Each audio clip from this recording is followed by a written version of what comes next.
Ada yang bawa Alkitab nggak atau lu bacain Alkitab? Kalau mau mah ada yang bawain. Oke, ini firmannya tadi sangat berpengaruh. Kenapa?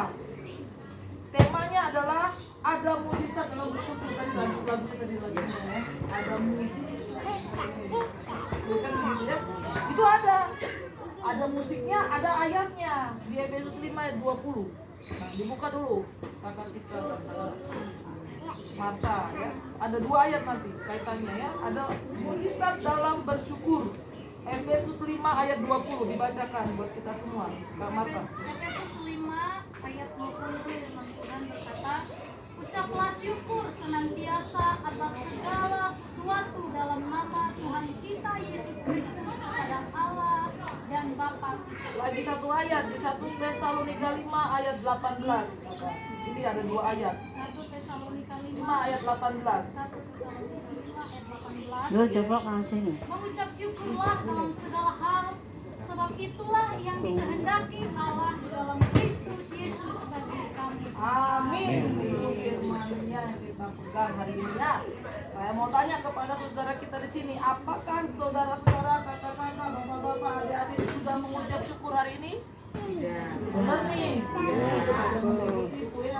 Bisa ditahu ini. Mengucap syukur ya. Ya, bapak juga depan juga ya, walaupun naik beca, capek-capek, jangan ngeluh-ngeluh ya. Olahraga Pak, itu gratis, saya aja bayar olahraga pakai gym itu. Ini ada sepeda, dayung, ya kan harus mengucap syukur kan? Iya, bapak juga ya mengucap syukur ya. Ya mengucap syukur, di sepeda, jalan-jalan, cari kehidupannya. Berarti sudah mengucap syukur. Kata mengucap syukur ini adalah tugu pengharapan dan kunci kebahagiaan. Itu tugunya. Ada tugu Monas kan? Nah, tugu Monas ada di situ. Itu ada tugunya, lihat simbolnya. Itu kalau orang Kristen mengucap syukur dalam segala hal adalah tugu kebahagiaan. Ya, saya ini kalau orang Kristen tidak mengucap syukur, ini hanya bacot aja di belakang ngomong-ngomong. Nah, itu nggak bagus. Ya, mengucap syukur apapun keadaannya ibu. Banyak orang sekarang di luar negeri sana pada susah. Ya, di Amerika sekarang kelaparan. Ibu masih ada mengingatkan kita di sini saling mengisi walaupun kita lapar adalah teman kasih makannya. Di luar negeri nggak ada lagi di Inggris orang kelaparan, anak kecil makan penghapus. Coba saking laparnya nggak bisa masak, tidak bisa orang tua kasih makan. Bayar energi listriknya mahal di sana bapak ibu. Ya hati-hati itu. Kalau kita mengucap syukur dalam segala hal berarti adalah tugu pengharapan orang-orang Kristen dalam kebahagiaan. Ingat ya ibu saya ingatkan, mengucap syukur adalah tugu pengharapan kita kepada Kristus. Itu ya. Dan mengucap syukur juga adalah kebahagiaan yang hakiki. Bukan uang ya saudara ya, bukan kekayaan, bukan jabatan. Kebahagiaan kekal yang Tuhan berikan adalah itu apa? Tuhan izinkan masalah itu terjadi. Itu sesuatu yang kita dapatkan. Itu Tuhan memberikan kayak ibu tadi yang kesaksian anaknya sakit ya bu ya, cucu. Nah cucunya tadi sakit katanya kan. Ya bagaimana dia mengharapkan kepada Kristus kan? Nah, akibatnya dia sembuh cucunya. Nah ini bukan dengan uang. Dia juga nggak punya duit katanya kan? Dia nggak punya harta ya bapak ibu ya. Dia nggak punya apapun. Tetapi dia mempunyai iman. Nah ini imannya kan kebahagiaan juga kan? Karena mengucap syukur walaupun dia sakit, anak kecil ini yang tidak berdaya, tapi terus dia mengharapkan kepada Tuhan. Jangan ibu ya, jangan putus-putus pengharapan itu. Bukan uang, bukan kekayaan, ingat ibu saya bilang. Jangan ada jabatan juga. Baru kena jabatan bahagia, oh itu kasusnya siapa lagi yang besar itu kan sampai sekarang bang. Itu berat itu orang Kristen tuh. Nanti bisa ketemu dia. Tunggu, cari nanti dia. Sedangkan saya doakan, itu bukan marahin, doakan. Ya ampun dah, kan begitu toh. Nanti datang ibu saya kan penjara-penjara di Indonesia. Mau ikut dah penjara. Nah ibu Neni nih, teguhkan dia ini. Ingat itu seperti Ibu Sari di belakang. Ingat itu Nana ini juga mau jadi pendeta ini. Ibu Nana ini. Ya, sebenarnya harus dekat Tuhan banyak. Kalau mau kenal Bapak di surga harus banyak baca Alkitab. Ya toh? Ya kan? Oh itu mau diteguh. Itu Bu Sari dia mau jadi pendeta Bu. Bu Neninya. Daftarin ya Bu ya. Karena dia selalu mengucap syukur, dia suka baca firman, Bu, katanya. Mau nggak diteguhkan? Mau, dia siap, Bu. Nah, dapat lagi satu jiwa, Bu. Nah, dia untuk memenangkan anak-anak Tuhan di sini, Bu, ya kan? Jadi kebahagiaan kita bukan dikenal dengan uang, ingat ya. Bukan kekayaan, bukan jabatan, tetapi kita mendapat kebahagiaan dari Tuhan adalah pengharapan mengucap syukur dalam segala hal, ya. Mengapa mengucap syukur itu adalah kehendak Kristus? Tadilah dikatakan di 1 Tesalonika 5 ayat 18. Kenapa? Karena Tuhan mau kita melakukan kehendak Bapa di surga. Ya, ini bukan kehendak kita, makanya ya tadi katanya mau jadi perawat, tiba-tiba sudah tamat, langsung jadi militer, memang cocok lah Bu, ya kan? Harus berpatah karena sudah mendapat dari Tuhan, ya. Harus belajar terus mengucap syukur, karena itu kehendak Kristus, itu Tuhan yang mau, ya. Jangan bukannya kita nggak mau, harus kita yang lihat Bapa yang pada kita untuk mengucap syukur. Kalau mengucap syukur ini, kita membuat hidup kita menjadi positif. Ingat itu. Kita menjadi positive thinking. Coba kalau saudara tidak mengucap syukur dalam segala hal, pasti negatif aja otaknya itu. Benar nggak? Benar juga Marta ya. Nanti orang yang mengucap syukur itu otaknya tuh negatif. Positif lah thinking. Nah kayak Marta ini mengucap syukur dia. Positif thinking dia. Saya yakin saya bisa sekolah selesai. Betul lah Marta? Ini positif dia mengucap syukur. Dikasih duit segini, puji Tuhan. Dikasih ini dia kumpulin. Apa? Untuk dia punya diri. Dia ingin berhasil. Makanya mengucap syukur, belajar dari hal kecil, ya kan? Supaya apa? Dari hal kecil kita diberikan hal besar, kita mampu. Ya kan Bapak Ibu ya? Baru hal kecil nggak bisa, langsung besoknya lagi berubah lagi. Lagi nggak mampu dia. Itu Tuhan kasih, Tuhan izinkan. Makanya mengucap syukur itu kehendak Bapa, bukan kehendak kita. Ya, ini kehendak Bapa di surga. Kalau kita sudah mengucap syukur, berarti kita mempunyai pikiran positif. Nah, saya ulang lagi tuh, positif. Karena dalam keadaan apapun, orang yang mengucap syukur adalah dalam pertumbuhan pribadinya berpikir positif dan mampu membangun dirinya menjadi lebih baik dari hari ke hari. Ya, ini kalau kita sudah mengucap syukur, pikiran kita positif sehingga ada pertumbuhan ilahi dalam otak kita. Pertumbuhan ilahi itu akan berkembang terus.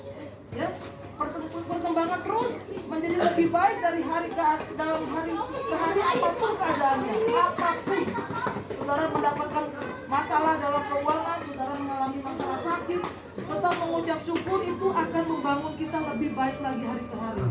Ya, itu ingat itu kata-kata Ibu Seli.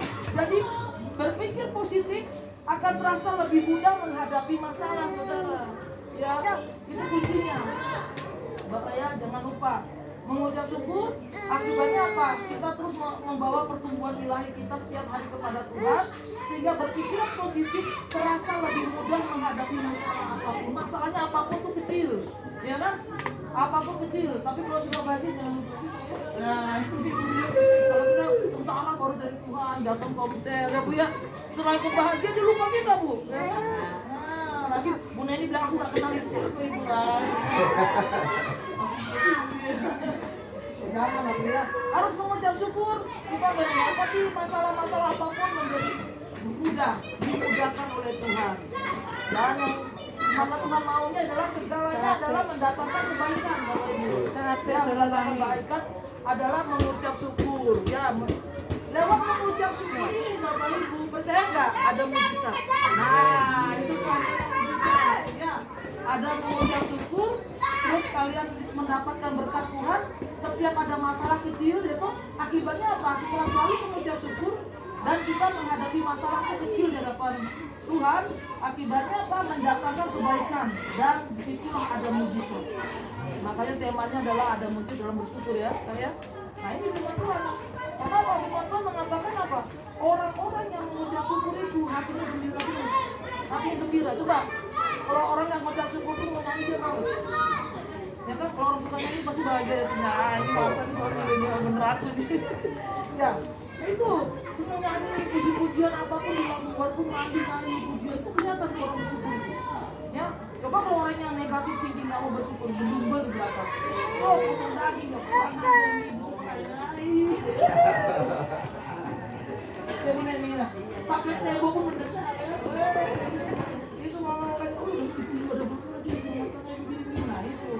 Walaupun kita ada problem dalam keluarga kita, ada masalah dengan keluarga kita mengucap syukur saudara. Jangan lupa teriak dengan Tuhan, ya Tuhan baru dikasih bagus, baru kau lupa Tuhan. Jangan. Tuhan itu baik. Dia memberikan kasih kita hari ini pun Tuhan itu baik. Itu hari ini kita berikan 2 karung beras Ibu. Lagi jalan 2 karung. Ada mie, ada lagi sabun mandi. Ibu, yang datang dapat berkat ini dari Tuhan ya, bukan dari Bu Seli. Tos dulu bos. Karena bersyukur ya Bu. Karena bersyukur kan. Mau datang kan dalam pelayanan tuh. Awas nanti kalau nggak ketemu saya nanti ya. Oh dicari ya. Mau ngomong sama kita jalan. Oh gimana Bu Seli nggak kejar dia. Udah sampai besok tuh. Lagi kemudian muda yang sudah akhirnya ya bosan ya Bu ya. Bosan banget. Harus mendasarkan keluarga di sini.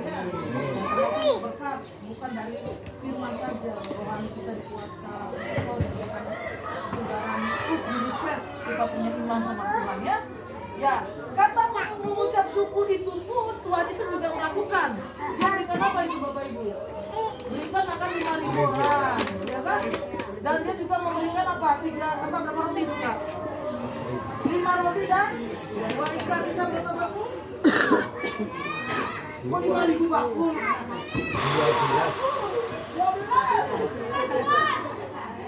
Alkitab belum tahu.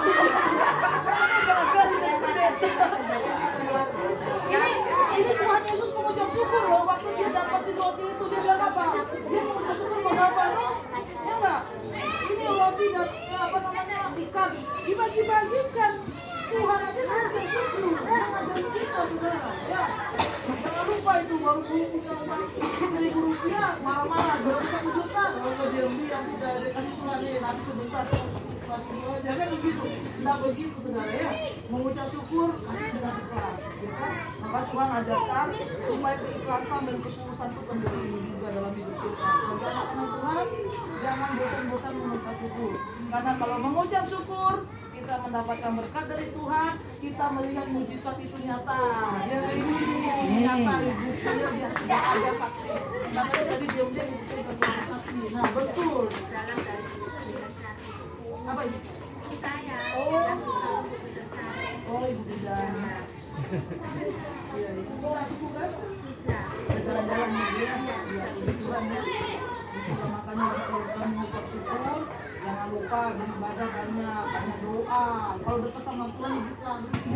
Ya, kalau udah dekat Tuhan yo iblisnya sampai dipukulin sama iblis terus dikerjain terus capek nangis loh. Iblis gala-gala loh. Ya enggak? Itu. Jadi sisanya 12 bakul ibu ya, bukan 10.000 bakul. Aduh Tuhan ini mau. Alkitabnya harus betul itu. Alkitab dia bilang 12 bakul sekarang 10.000 bakul. Ayo boleh nih, belajar dari Alkitab ya. Dan ingat, kita bisa makan hari ini mengucap syukur. Kita bernafas mengucap syukur. Kita terhindar dari COVID mengucap syukur. Diberi kesehatan mengucap syukur. Maka itulah bersyukurlah dan berpengharaplah kepada Kristus saja. Jangan kepada nenek, jangan kepada kakek, jangan kepada pacar ya. Kepada Kristus. Hanya satu-satunya Kristuslah yang memberkati kita. Bukan orang lain. Saudara menang, saudara disalib dalam punya salib sendiri kan? Saudara punya salib itu lihat itu di kuburan itu orang Kristen salib semua kan? Semua ke sana ya kan Kak? Itu salib semua itu. Makanya berharaplah kepada Kristus karena di pengadilan nanti saudara dilihat sama Kristus bukan sama emak, sama kakak, nggak ada. Ya, itu yang mendakwa tuh si iblis itu. Jangan main-main dengan kekristenan, jangan buang salib. Ingat, kalau kalian dalam masalah berat dikasih uang besar-besar, uang Yesus lebih baik kalian ke lapangan. Kalian tidak usah pikirkan uang. Lihat saya begini, saya pegang salib karena kita punya kekekalan bersama Bapa di surga. Luar biasa firman hari ini menguatkan saudara. Jangan tinggalkan Tuhan, berharaplah kepada Kristus dan terus menerus mengucap syukur supaya kita dapat pertumbuhan ilahi setiap hari, sehingga dalam bersyukur itu kita mengalami mujizat. Tepuk tangan buat Tuhan Yesus.